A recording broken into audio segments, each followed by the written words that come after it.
I think there's a real sense of change and hope in the air around the world, and people being influenced by the inauguration of a new president who, by the way, I think Bruce may have mentioned it, but whose invitations were printed on FSC paper. That got quite a bit of media attention. So there seems to be a renewed commitment to taking environmental issues seriously, and Barack Obama definitely has been talking about a new green economy. Next week, I'll be attending a conference in Washington, D.C.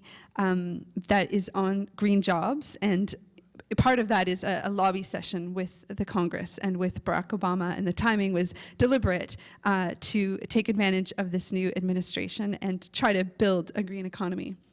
So I'm just got up on the screen an ad that we've recently put into Corporate Knights magazine that's reflecting that. The green economy is coming. Some companies will be part of it, some won't.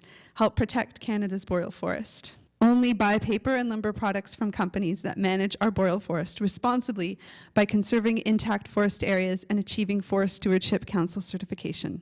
Actions speak louder than words. And I hope today, if anything, has convinced you that we want to spend our time looking for solutions, and that's really where the change happens. I really feel hopeful that we will be able to announce large conservation wins in Ontario and Quebec. I don't think we have a choice in that, but the road that we take to get there will hopefully be one of collaboration and working for solutions together, and that we can change the marketplace and really bring about a change in protecting our intact, endangered forests for all the reasons that were mentioned by the many great speakers we've had today, so that we don't see caribou disappear from Ontario, so that we don't see the dramatic impacts of climate change affect our forests in the way that it looks like they might, and that all of you in this room become advocates for change. So thank you very much for taking part.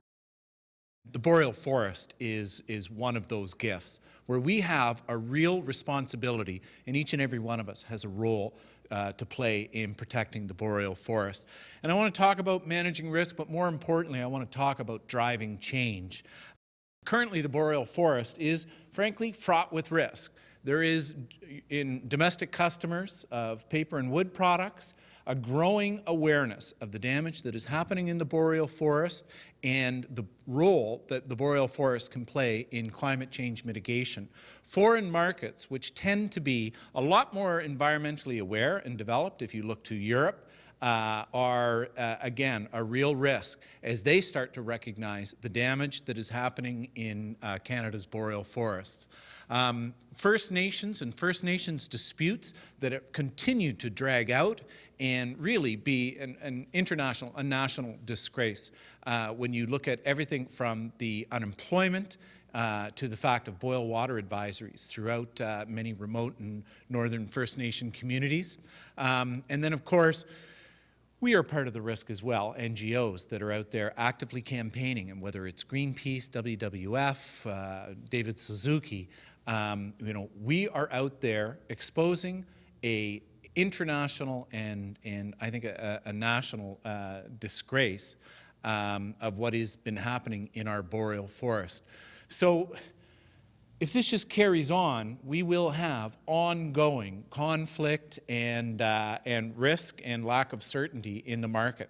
And so our preference would be that each and every one of you go home not to simply be managers of risk and trying to mitigate against the biggest problems, but actually become real advocates and drivers for change. And there's a number of ways that you can undertake that. And lots of you already have policies. The presentation we had this morning from Rona spoke of a current policy that was in place that got strengthened. We need to entrench change in the boreal forest through regulation. And we would ask that you start to take an active role. It can't just be one-sided. And where we get the greatest amount of success is when you have NGOs and business coming to the table and saying, there's got to be change, there are solutions, and where are you? And that you not only recognize our call for deferrals on logging while we have talks and negotiations, not only recognize it, but actually begin to advocate for it. Because as we've seen in the Great Bear, I think if there had not been deferrals, frankly, we would probably still be doing the jaw right now, and we'd be cutting our way right through the coast.